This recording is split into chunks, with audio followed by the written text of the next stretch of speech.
To our wonderful viewers at Cheating Hour, welcome and thank you. Your presence makes these stories worth sharing. If you like stories like this, make sure to like this video and subscribe so you don't miss out on our next exciting story. We'd love to hear. Which part of the world are you joining us from? Let us know now in the comments. And if you've ever been through something like this, share your experience in the comments. Thomas Granger moved through life with the kind of deliberate steadiness that made him a quiet force in his corner of the world. At 42, he ran his own construction firm, built from the ground up after a decade of working in the field and another decade mastering the business side. He was tall, broad-shouldered, with weather-worn hands and a voice that rarely rose above a calm baritone. His crew respected him, his clients trusted him, and in their suburban Texas neighborhood, Thomas was the kind of man who helped neighbors move heavy furniture on weekends without being asked. His wife, Amanda, had been radiant when they first met. She was finishing her graduate degree in clinical psychology when they were introduced by mutual friends. Amanda was smart, poised, and stunning in a way that made people pause. Her smile lit up a room, and she had a way of seeing straight through people, a skill that initially drew Thomas to her and, over time, made him feel strangely invisible.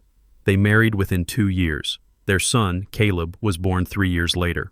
On paper, they were solid. Thomas provided, Amanda counseled clients from a converted space in the house, and Caleb attended a respected private school nearby. Dinners were routine, vacations were planned around school breaks and budgeted well in advance. But somewhere along the line, Amanda became more distant.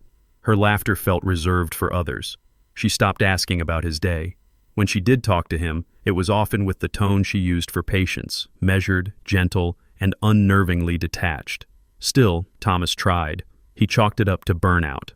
Her work was emotionally taxing. She absorbed so much of other people's trauma that perhaps there wasn't much left to share. So he compensated in the ways he knew how. He kept the yard pristine, made sure the cars were serviced, and never forgot an anniversary. He tucked Caleb into bed every night, asking him to recount one good thing and one weird thing from his day. Caleb, now 8, had a mind for detail and a love for dinosaurs that bordered on obsession. Their bond was easy, unforced. Thomas would often come home to find his son at the kitchen table, drawing prehistoric scenes and vivid crayon battles. It was a rainy Thursday when the accident happened. Thomas had been at a site visit an hour away when the call came through. Caleb had been in the car with Amanda. A rear-end collision at a red light. Nothing fatal, minor injuries. But Caleb, who had always been chatty and expressive, grew quiet afterward, alarmingly quiet. Amanda dismissed it. "He's just shaken up, Tom. The doctor said there's no concussion, just give him time. Kids bounce back." But 3 days passed, then 4. Caleb would eat, nod, and move around the house, but he said almost nothing. He wouldn't draw. He wouldn't respond beyond yes or no. Thomas watched his son from the doorway each night, his small frame curled up under dinosaur sheets, staring blankly at the ceiling. The therapist Amanda brought in said it might be post-traumatic stress. She set up sessions in the same home office where Amanda worked, twice a week. Thomas stayed out of it, respecting the process, trusting the professionals. But the distance gnawed at him. His son had become a stranger, and worse, Amanda grew colder, distant, almost irritable in his presence. He started noticing things, little things that didn't sit right. One night he noticed Amanda texting late. Her expression was different, soft, focused. She didn't notice him standing in the hallway. The light from her phone lit her face in a way he hadn't seen in years. When he asked who she was texting, she gave a quick, practiced smile. Just a friend. He wanted to ask more but held back. It wasn't the time. Later that week, while Amanda was at a weekend retreat for continuing education, Thomas took Caleb to the park. They walked in silence for most of it. Then, without prompt, Caleb tugged at his hand. "Daddy, can I draw today?" Thomas felt his heart catch. "Of course, bud. You can draw whatever you want." Back at home, he laid out paper and crayons. Caleb sat quietly, choosing colors with careful thought. Thomas tried not to hover but couldn't stop himself from pacing nearby. When Caleb finished, he looked up and handed the drawing over. It was a picture of the inside of a car. 3 stick figures, one in the driver's seat labeled Mommy, one in the passenger seat, a man Thomas didn't recognize, and Caleb in the back seat, a sad face drawn with blue lines. Above them in a jagged bubble were words, "Don't tell Daddy." Thomas stared at the drawing for a long time. "Buddy," he said, kneeling down. "Who is this?" Caleb didn't answer right away. Then he whispered, "Uncle Ryan. He made Mommy laugh a lot. They were holding hands. She told me not to tell." Ryan was Amanda's colleague from her old practice. They used to double date with him and his wife. Thomas hadn't seen him in over a year. He took a picture of the drawing and slid the original into a folder in his office. He told Caleb he did a great job and praised him for being brave. That night, once Caleb was asleep, Thomas went outside to the truck and sat in the driver's seat for over an hour, staring at nothing. The rain tapped against the windshield. His mind raced, but his body was calm, too calm. He knew what he had to do, and he knew he couldn't confront her yet, not until he understood everything. He picked up his phone and dialed the only person he trusted with something like this, an old friend from college, now a family law attorney. "Matt," he said quietly, "I need to talk, and I need you to be discreet." He didn't explain right away, just asked for a lunch meeting. Matt agreed. Thomas then cleared the upcoming weekend schedule. He didn't want to rush anything. The days that followed were calm. He was kind to Amanda, cordial even. She seemed slightly thrown off by his warmth but didn't question it. That Saturday, he checked her phone while she showered. The passcode hadn't changed. He found messages, deleted, yes, but not all. Enough to get a sense. Long threads from a contact named R. One line read, "I wish we could just be us without pretending." Another, "He doesn't even see you anymore. You deserve better." Thomas photographed them all, page by page. Then, carefully, he restored everything, placed the phone back, and stepped out to the backyard with a calmness that didn't feel real. He knew this wouldn't end in shouting. He wouldn't throw accusations. He wouldn't become the man Amanda could later frame as unstable or threatening. No, he would follow the truth. Quietly, patiently, and when the time came, he would be ready. The next morning, Caleb asked to draw again. This time, it was a picture of a dinosaur holding hands with a man who looked suspiciously like Thomas. The dinosaur had a speech bubble. "You are my favorite." Thomas smiled. He would protect that boy. And soon, he would show Amanda just how much he'd been paying attention. If you like stories like this, make sure to like this video and subscribe so you don't miss out on our next one. And if you've ever been through something like this, share your experience in the comments. We read every one of them.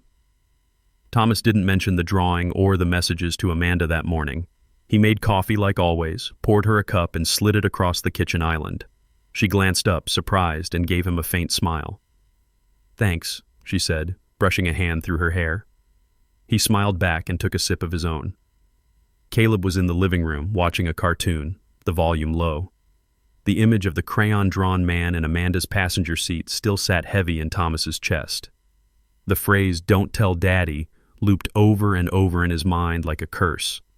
Later that day, Thomas stepped into his office and locked the door. He pulled out a yellow notepad and began writing down every strange detail he could recall from the last 6 months. Missed calls, Amanda's retreats, her sudden change in wardrobe, her weekend conferences, even the way she started wearing makeup again just to go to the grocery store. When he finished, he folded the page and put it in the same folder as Caleb's drawing. Then he called Matt. "I want to proceed quietly," Thomas said. Matt listened patiently. "We can start with gathering everything. You already have a partial record. If you're serious, I'll hire a private investigator to confirm. You need more than suspicion if you want a clean custody case. Do it. But I don't want Amanda knowing anything yet. Not until I decide." Thomas knew this would take time, and patience was something he had honed to a sharp edge over the years. On the surface, nothing changed. He kissed Amanda on the cheek before work, helped Caleb with homework, and even made reservations for a family dinner the next weekend. But at night, he combed through financial statements. Amanda handled most of the household bills, but Thomas kept a quiet savings account of his own, an emergency fund. He went through their joint credit card statements, looking for anomalies. It didn't take long to find them. Hotel charges from weekends. She was supposed to be away for conferences, spa treatments in cities, hours from where the conferences were held, Uber receipts that ended in unfamiliar residential addresses. Matt's investigator confirmed the rest a week later. Ryan Porter, divorced for 2 years, Amanda's former colleague, seen exiting a hotel in Dallas with Amanda on multiple weekends. They had been spotted together at a spa resort under Amanda's maiden name. The evidence was clear. But still, Thomas said nothing. That Saturday, Thomas took Caleb to his sister's house for a sleepover with cousins. In truth, he needed the space. Amanda had become increasingly aloof. She spent hours in her office claiming to be on Zoom calls with patients, but Thomas noticed the camera light on her laptop was rarely active. He spent that evening walking the house, touching walls he had painted himself, furniture he had built, photographs he had framed. Everything in the home spoke of effort, memory, permanence. But Amanda's detachment had drained the color from those memories. He couldn't even remember the last time she'd touched him with warmth. That night, he pulled a bottle of whiskey from the cabinet, one he had saved for a promotion that never came. He poured a glass, sat at the kitchen table, and stared at the evidence folder. He opened it again, pulled out the drawing, and traced the stick figures with his finger. Caleb had given him the truth without even understanding the weight of it. The next morning, Amanda came down to breakfast wearing a soft sweater and leggings, hair damp from the shower. She looked relaxed, unburdened. "I thought we could have brunch," she said. "Just the two of us. Caleb's with your sister." Thomas agreed. They went to a cafe downtown, the kind Amanda used to love. Over eggs and toast, she talked about a new client, a potential group therapy workshop she wanted to run. Her eyes lit up when she spoke, not because of him, but because she was imagining a future he no longer fit in. He asked questions, listened, smiled. Amanda never noticed his restraint, the way he measured every word. When they got home, she went upstairs for a nap. Thomas returned to his office and made copies of every document the investigator sent. He labeled a new folder Custody Prep. Matt filed the petition 3 days later. Amanda was served while leaving the grocery store. She came home red-faced and silent. Thomas waited until Caleb was asleep that night before addressing it. "I know," he said simply, standing by the doorway as she stormed into the bedroom. "You blindsided me," she hissed. "Is this about money? Is this about control?" He said nothing. "Say something." He handed her a single sheet of paper. The drawing. Amanda's eyes widened. "Where did you get this?"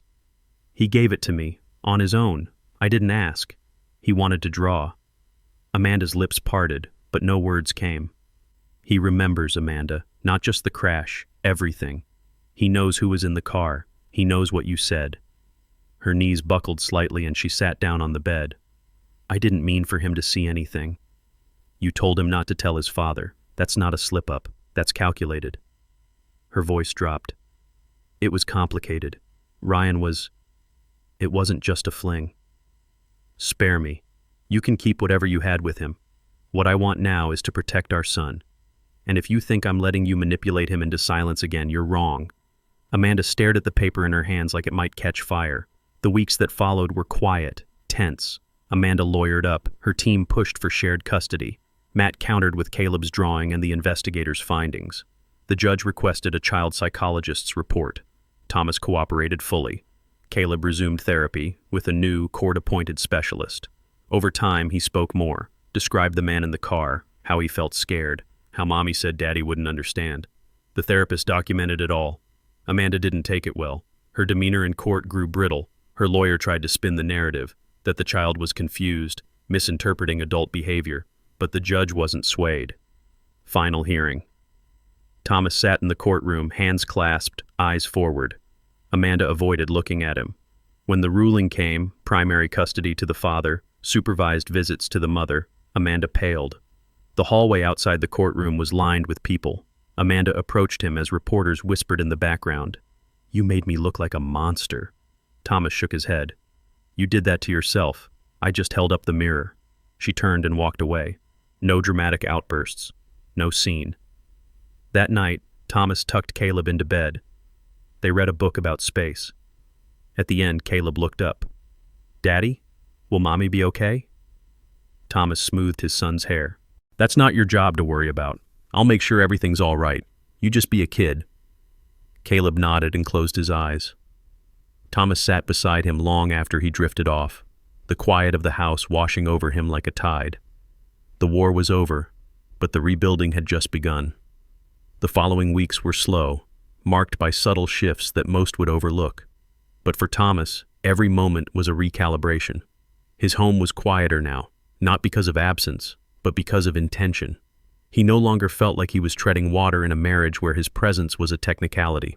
Amanda had moved out 2 weeks after the court ruling, collecting her things during the afternoon while Caleb was at school and Thomas supervised in silence. She didn't say much, no last-minute justifications, no apologies, just a look of tired resignation as she walked out with the final box. Thomas didn't follow her. He didn't need to. That part of the story had already written itself in heavy lines. Caleb's recovery was steady. The court-appointed therapist sent weekly notes, confirming that the boy was processing the events in his own time, his own way.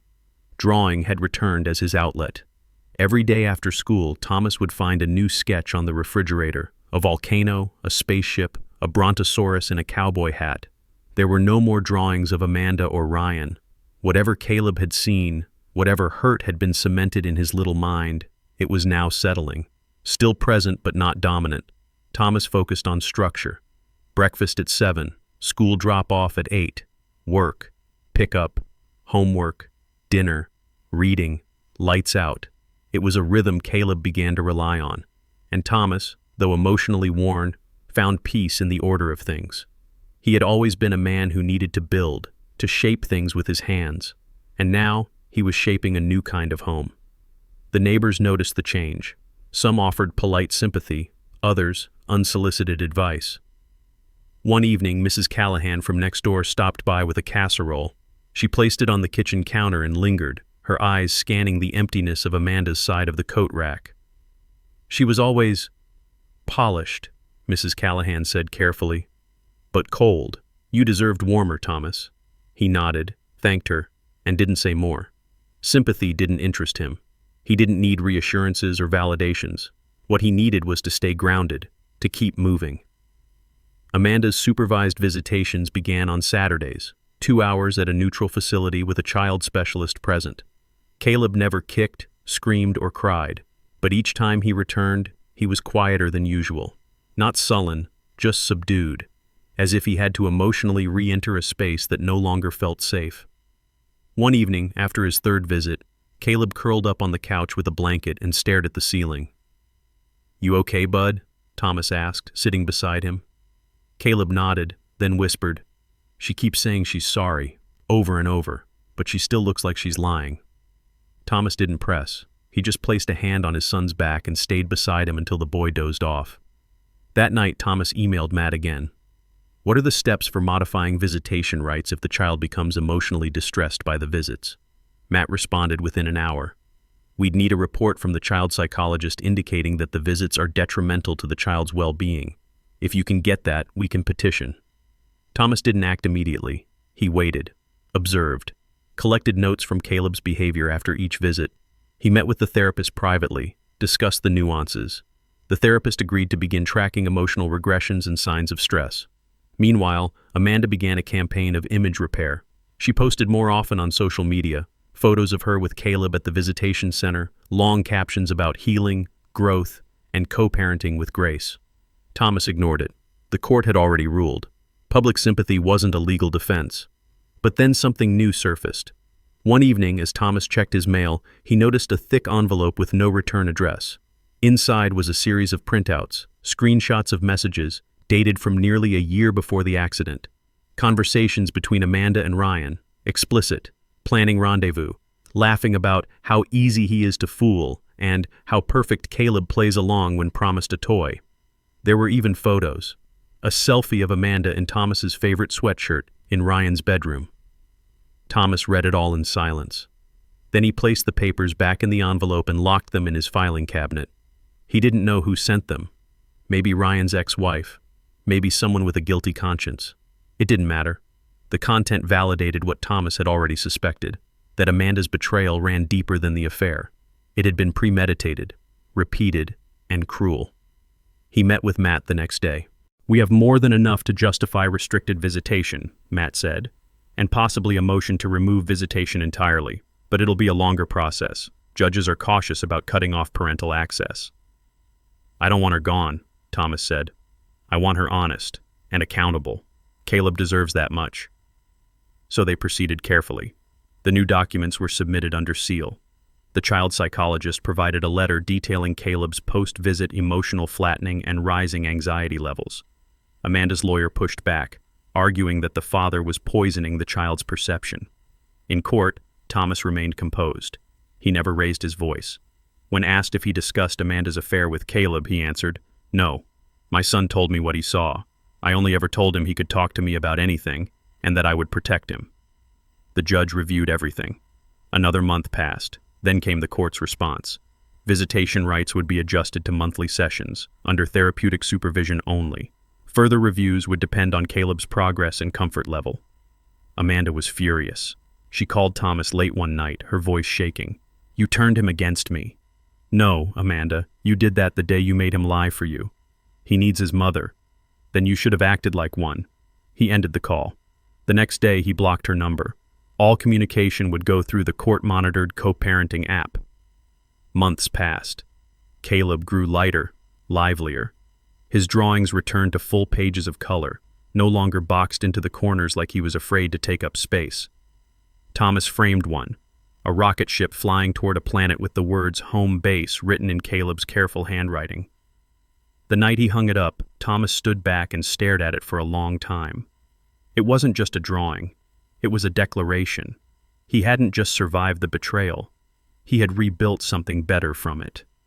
Thomas sat on the edge of the porch one quiet Friday evening, nursing a cup of lukewarm coffee while Caleb played with a remote control truck near the hedges. The boy's laughter echoed across the yard, bouncing off the siding and into Thomas's chest. It was the kind of sound he hadn't heard in months. Free, unburdened, real. The sky had just begun to dim, a soft watercolor of purples and burnt orange stretching toward the horizon. Thomas had always liked this time of day, that soft handover between light and night. It reminded him that every day, no matter how difficult, ended with a kind of quiet closure. Amanda hadn't seen Caleb in nearly 2 months now. After the visitation schedule was reduced, she initially made efforts to maintain a presence, sending postcards, leaving voice messages, forwarding children's books in padded envelopes. But Caleb showed no real interest. He would glance at the items and return to his drawings, or ask Thomas if they had to keep them.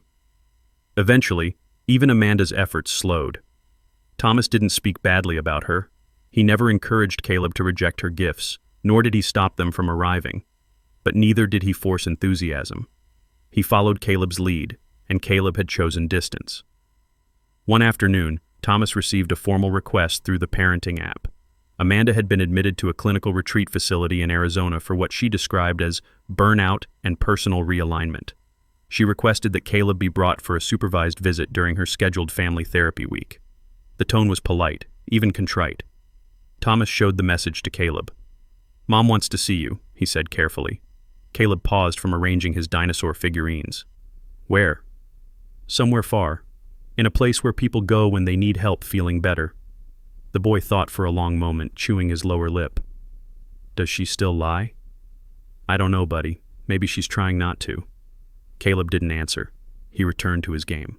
Later that night, as Thomas tucked him in, the boy mumbled, "You can go without me. If she wants to say something, she can tell you." Thomas didn't argue. He responded to Amanda with a decline, citing Caleb's emotional stability and the psychologist's recommendation to avoid unnecessary disruption. Amanda acknowledged it with a brief reply. "Understood. Tell him I love him." Thomas didn't pass it along, not because he was cruel, but because he believed love should be felt, not merely announced. And right now, Caleb didn't feel it. Work at the firm picked up during those months. Thomas delegated more, brought on a new junior manager, and even considered expanding into commercial properties. It kept his mind occupied, but more importantly, it kept the household stable. Caleb now thrived under routine. His grades improved, his confidence grew, and he began making friends again. Thomas attended every parent-teacher meeting, every soccer practice. He was present in a way he hadn't been before, not because he hadn't wanted to, but because there had always been something in the way. A weight, a performance. Now, there was only clarity. One crisp morning, Thomas received a call from Matt. "You might want to sit down for this," Matt said. "What is it?" "Amanda's been named in an ethics complaint. It looks like she continued practicing during periods she wasn't licensed and allegedly manipulated patient testimonials to maintain her business after her separation from her old group." Thomas sat in silence. It doesn't change custody, Matt added. But it adds weight if she petitions for expansion later. Her credibility is shot. Thomas exhaled. How bad is it? Her license is under review. Might be suspended indefinitely. I thought you should know. That evening, Thomas stood in front of the fireplace, staring at a family photo from years ago. Caleb was 3, perched on his shoulders, both of them smiling. Amanda stood beside them, her expression slightly blurred. Even then, something had been off, but Thomas hadn't seen it. Or maybe he had and convinced himself otherwise. He took the photo down, not in anger, but in acknowledgement. Some memories weren't meant to decorate walls. Some were better stored quietly in drawers, visited only when necessary. In November, Amanda submitted another request, a video call with Caleb. Just 10 minutes, no pressure, through the therapist. Thomas asked Caleb again. You can say no, or yes, or maybe later. Caleb looked at the tablet on the kitchen table like it was a relic from a world he no longer belonged to. After a moment, he nodded. Okay, just for a little. The call was scheduled for a Saturday afternoon. The therapist would be present, but Thomas would wait just outside the room. As the screen lit up and Amanda's face appeared, Thomas saw Caleb tense slightly, then sit straighter. Amanda looked different, paler, her hair shorter, but her smile was the same, too polished. Hi, sweet boy, she began. Caleb blinked. Hi. I missed you so much. He didn't respond. I want to say sorry. Again. For a lot of things. I hurt you. I hurt Daddy. I made big mistakes. Still no response. I hope one day you can forgive me. And if not now, maybe later. I just wanted you to know that. Caleb finally spoke. Why did you make me lie? Amanda blinked rapidly. I was scared. I thought if your dad found out, everything would fall apart. I didn't want to lose you. But you did. Tears rolled down Amanda's cheeks, but she nodded. I know. Caleb looked to the side, toward where Thomas waited, then back at the screen. I don't hate you, but I like it better here, with him. The therapist gently ended the session a few minutes later. That night, Thomas didn't ask Caleb how he felt. He just made popcorn, queued up a movie, and let the boy fall asleep on the couch, with his head in his lap. He watched the credits roll, brushing Caleb's hair with his fingers. He had spent months trying to make sense of everything, the betrayal, the manipulation, the quiet lies that tore their home in half. And yet here, in this dimly lit living room, he found the only truth that mattered. They had each other, and they were healing. The rest could wait. Thomas arrived early for the meeting with Caleb's therapist. The waiting room was quiet, softly lit, with a tray of magazines that no one ever seemed to read. He sat with his hands clasped, elbows on his knees, the way he always did when he needed to anchor himself. Across the room, a small painting of a tree stood framed in glass, broad branches, heavy with color, but half the leaves scattered in the wind. It reminded him of Caleb, rooted, resilient, and already weathered more than any child should. The therapist, Dr. Ramos, called him in. She was direct, calm, and meticulous with her words. They sat across from each other with a thin manila folder between them. Caleb is making steady progress, she began. His drawings are less chaotic. His emotional range is expanding. He trusts easily, but only with those who don't try to override his memory. That's not uncommon in children who've been asked to suppress their version of events. Thomas nodded. He still talks about the car, sometimes in passing. Yes, it's his reference point for everything. The moment he realized his world wasn't stable.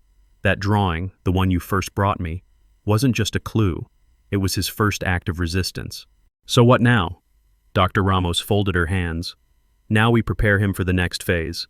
Amanda has not petitioned for expanded visitation since her clinic stay, but the court allows her to submit a new request every 6 months. That time is approaching. We have to assume she will. Thomas looked away for a moment, jaw tightening.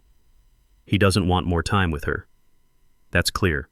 But it has to be his voice that carries that, not yours. I suggest documenting everything he shares voluntarily. Keep a journal. Record verbal statements if he agrees. If she pushes again, we need more than professional observation. We need direct evidence of his stance.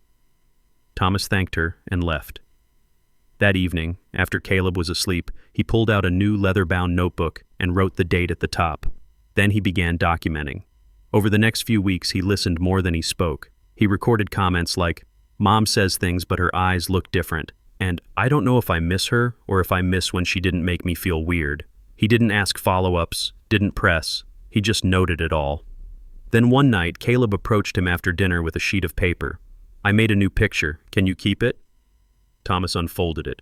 It showed two figures, one small, one tall, both standing in front of a tall wall.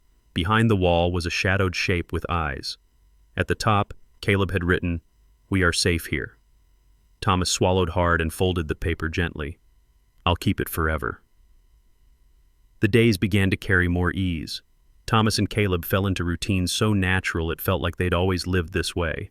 Thomas even began taking Caleb to the construction sites again, like he used to. Caleb loved watching the machines, asking questions about foundations and steel beams. One of the crew gifted him a hard hat with his name on it, and for 3 days straight, he wore it everywhere. Then came the unexpected email. Amanda's lawyer submitted a formal petition to resume bi-weekly visitation. The email came with a carefully worded statement citing notable progress, voluntary counseling, and a demonstrated commitment to repair maternal bonds. Thomas closed the laptop and sat back. It was always going to come to this. He pulled out the notebook, reread Caleb's words, and contacted Matt. "We challenge it," Thomas said. "Every word of it." The hearing was scheduled for 4 weeks later. In the meantime, Amanda sent a letter, handwritten, not to Thomas, but to Caleb. It arrived in a pale blue envelope with his name carefully printed across the front. Thomas handed it to him without comment. Caleb opened it, read it in silence, then folded it back and handed it over. "She says she's better now, that she misses me. Do you want to write back?" "Not yet." He didn't ask again. As the hearing approached, Dr. Ramos agreed to testify. She submitted an updated report. Caleb had expressed no interest in increasing contact and, in fact, had shown measurable anxiety at the suggestion. Thomas submitted the journal, along with the drawings. Matt compiled everything into a quiet but devastating case file. The day of the hearing, Thomas dressed Caleb in his favorite sweater and dropped him at school with a long hug. "No matter what happens today," he said, "nothing changes between us." Caleb nodded, gripping him tightly. "Promise?" "Always." In the courtroom, Amanda looked more composed than the last time. Her hair pulled back, her expression solemn. She spoke with carefully measured regret, detailing her therapy, her progress, her new job prospects. When asked why she believed she deserved more time with her son, she said, "Because I'm trying, and he deserves to see me try." Thomas didn't look at her. When his turn came, he kept his voice steady. "Trying is important, but trying doesn't erase history. Our son is thriving because he feels safe. He doesn't need disruption. He needs stability." Dr. Ramos spoke last, detailing her professional evaluation. She emphasized Caleb's clarity, his emotional cues, and his consistent resistance to increased contact. The judge took a brief recess. When he returned, he ruled in favor of maintaining the current limited visitation schedule, citing the child's expressed discomfort and the therapist's recommendation. Amanda was visibly shaken, but didn't object. Outside, Thomas didn't speak to her. He walked past her without a glance. She didn't follow. That night, Caleb drew another picture. This one was of a man and a boy on a construction site. The boy wore a hard hat. The man had a hammer. Above them, in a wobbly bubble, the boy had written, "We build everything better now." Thomas taped the picture to the fridge. For the first time in years, he felt like the foundation beneath him wasn't just holding, it was rising. Winter rolled in slowly that year, with soft gray skies and the kind of cold that settled in the bones. Thomas found himself waking earlier, stepping outside in the mornings with a blanket around his shoulders, coffee in hand, and silence in his ears. It was a kind of ritual now, watching the sun rise while the rest of the world slept. Caleb had taken to sleeping in later on weekends, especially now that the holiday break from school had started. Their world was calm, consistent, and full of small joys. A week after the final court ruling, Amanda sent one last message through the parenting app. It was short. I won't file again. I see now what I cost him. I won't undo what you've repaired. Tell him I hope one day he finds peace with me. That's all." Thomas read it twice, then archived the message. There was no anger left in him. No sharp words to hurl across the invisible space they now lived in. There was just the quiet knowing that he had done everything he could, and it had been enough. December brought with it a kind of magic. It was the first Christmas in years where Thomas didn't feel like he was managing appearances. He and Caleb decorated the house with too many lights, too many ornaments, and a giant inflatable dinosaur wearing a Santa hat that Caleb insisted on putting in the front yard. They baked cookies, watched the same holiday movies on repeat, and built a cardboard fireplace for Caleb's bedroom out of leftover moving boxes. It was messy and lopsided, but Caleb beamed like it was made of marble. On Christmas morning, they opened presents by the real fireplace: socks, action figures, and a tool belt made for kids, which Caleb wore proudly.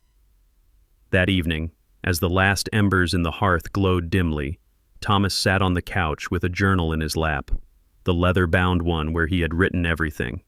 He turned to a blank page and simply wrote, "He smiled all day. Not once did he ask for her." In the new year, Thomas received word through Matt that Amanda had moved out of state. Arizona, it seemed. No forwarding address, no updates beyond that. It didn't shake him. Instead, he poured himself into work and fatherhood. His company completed 2 major contracts that spring, and he was invited to speak at a local business seminar. He declined. Public recognition wasn't something he sought anymore. The only place he wanted to be recognized was in the eyes of his son. By March, Caleb started expressing interest in joining a local after-school robotics program. Thomas signed him up immediately, then spent his evenings learning the basics of coding so he could keep up. Caleb thrived there, surrounded by other curious kids, piecing together mechanical creatures and laughing without hesitation. One evening, as they ate dinner, Caleb looked up mid-bite and asked, "Can people change?" Thomas took a moment before answering. "Sometimes, if they really want to, but change doesn't always mean things go back to how they were."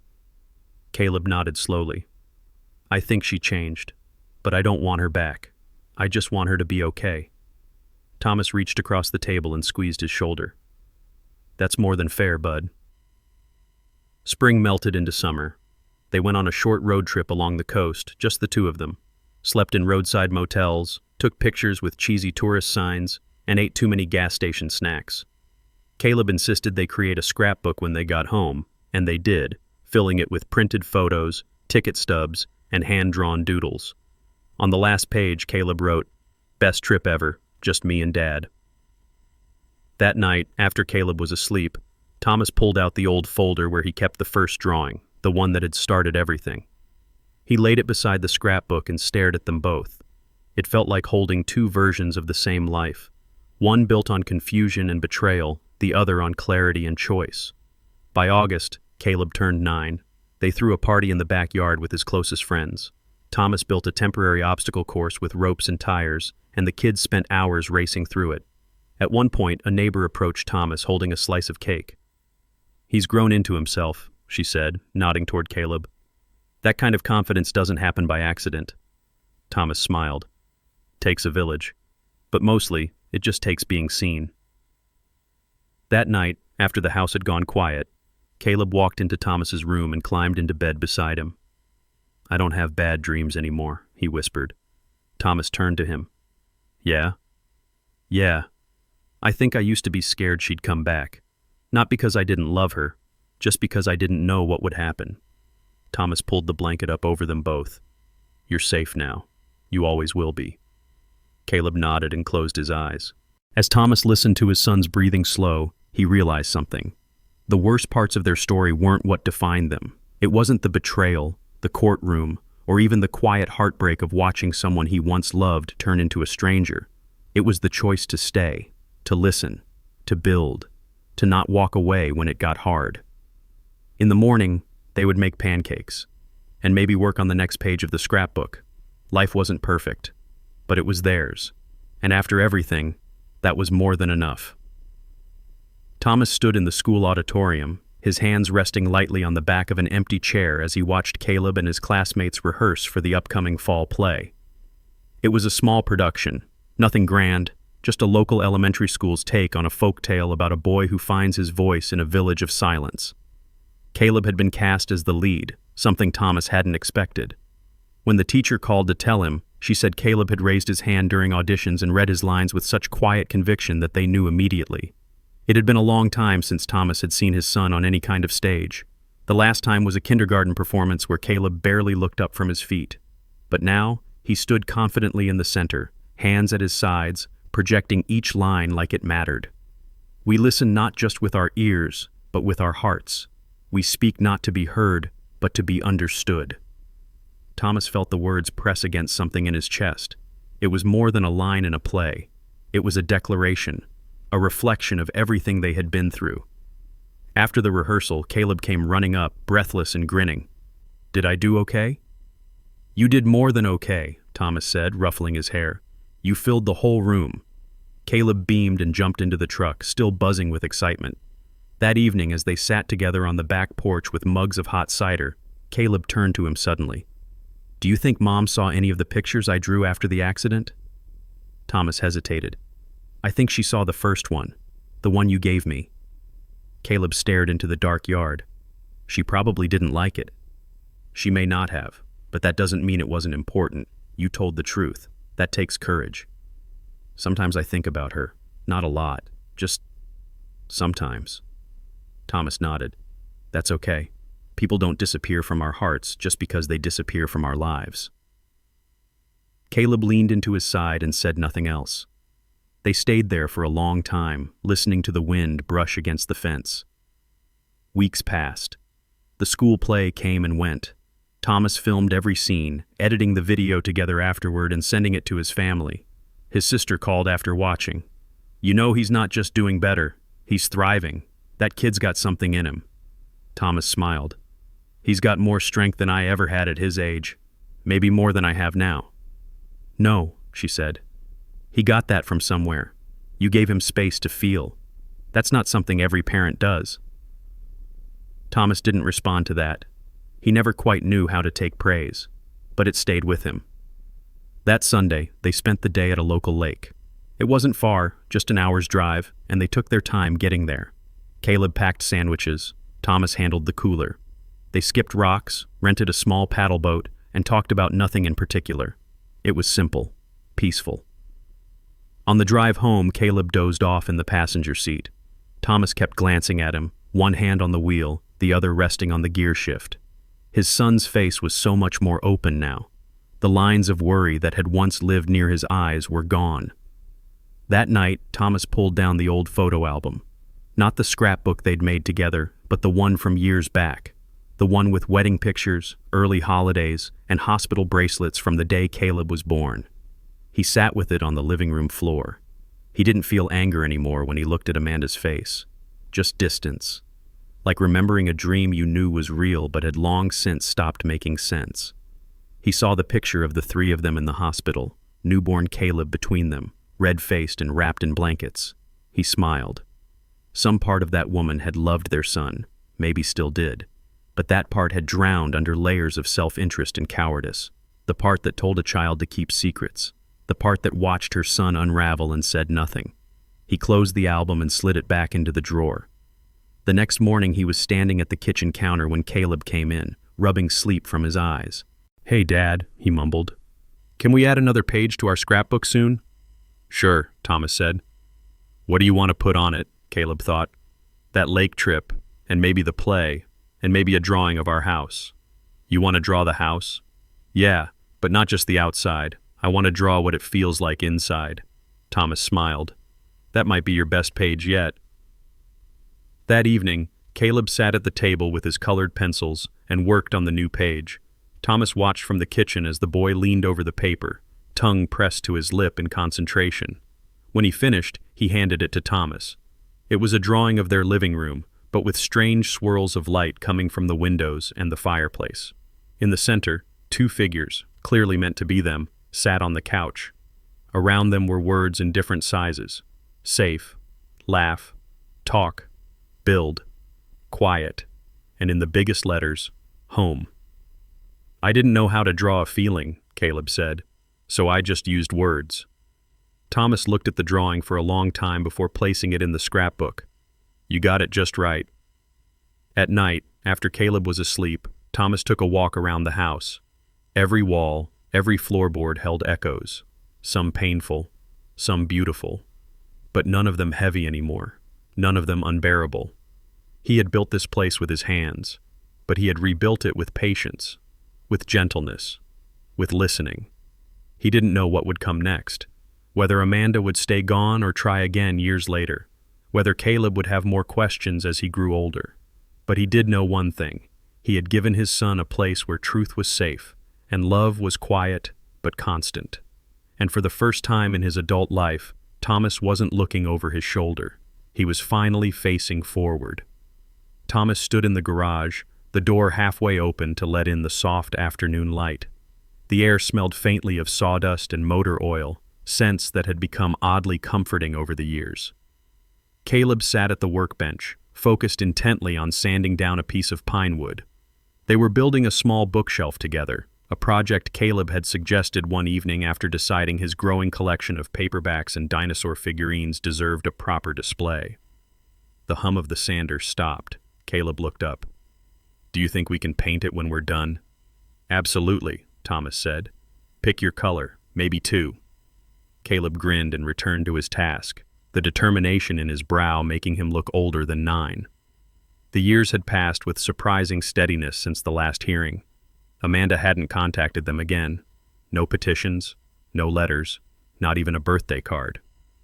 Thomas never blocked the channel, never removed her from the approved app. But there was silence. And in that silence, they had built something solid. Caleb had grown into a boy who asked thoughtful questions and didn't fear silence. He laughed easily.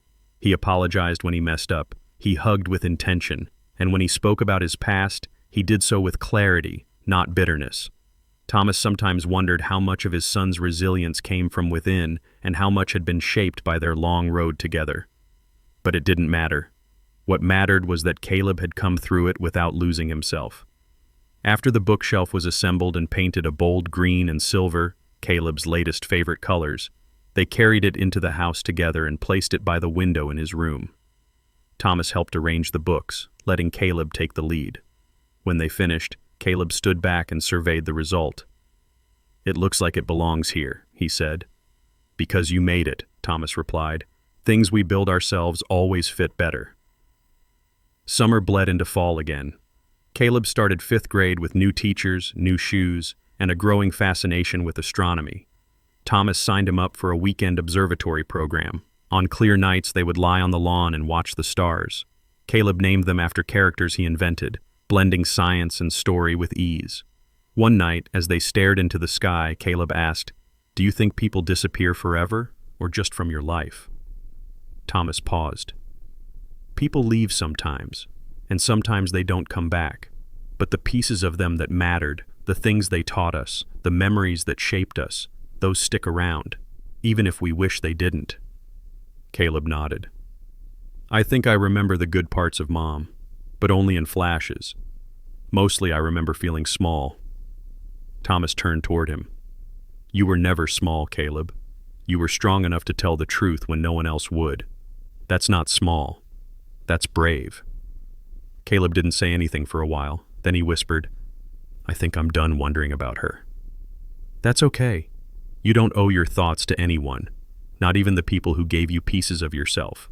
Later that week, Thomas finally cleaned out the last drawer in the hallway desk, the one where he had once stored the evidence, the drawings, the documents, and the old journal. He took each item out one by one, reviewed them in silence, then placed them into a storage box labeled simply, Archive. He didn't plan to revisit it again, not because he wanted to forget, but because he no longer needed the reminders. Justice had already done its part. Healing had taken over where punishment ended. That fall, Caleb received an award at school for a short story he had written. It was a fictional tale about a boy who builds a house with invisible walls, walls made of memories, promises, and trust. In the story, the boy invites only those who speak gently and walk with care. And when someone tries to enter with a heavy heart full of lies, the walls hold firm. The judges called it imaginative. Thomas called it a map. On the night of the award ceremony, after the applause and certificates and pictures with his teachers, Caleb asked if they could stop for ice cream. They sat on a bench outside the small shop, their cups melting slowly in the warm evening air. Caleb licked his spoon and said, "Sometimes I still worry I'll forget how it felt. Not the bad parts. The moment I told you. The picture. Your face." Thomas looked at him. "You won't forget. You don't need to. You just need to remember that it was the beginning of something better." Caleb smiled. "Yeah, it was." Years would pass, of course. Thomas knew that. There would be teenage arguments, difficult choices, and maybe even new heartbreaks. But they had crossed a line in the sand long ago, the one that separates survival from strength. And once you've crossed it, you don't go back. The final piece came in the form of a letter, not from Amanda, but from her sister. It arrived late one January afternoon. Inside was a simple note. "I don't know if she will ever write again. She talks about Caleb sometimes, about you. She knows she burned the bridge, but I wanted you to know she asks if he's happy. I always say yes." Thomas placed the letter in the same box as everything else. Then he closed the lid. Somewhere in another state, Amanda might still carry the weight of her decisions. She might still wake with regrets. Or maybe she didn't. But Thomas no longer lived in that orbit. He lived in the quiet of the present, in the sound of his son laughing from the hallway, in the sight of hand-drawn stars taped to the ceiling, in the heartbeat of a house that had once been broken and was now whole. Caleb never drew another picture of the accident, but he never needed to. What did you think of this story and how he handled everything? Would you have made the same choice or walked a different path? Let us know in the comments. And if you want more stories like this, don't forget to like this video and subscribe.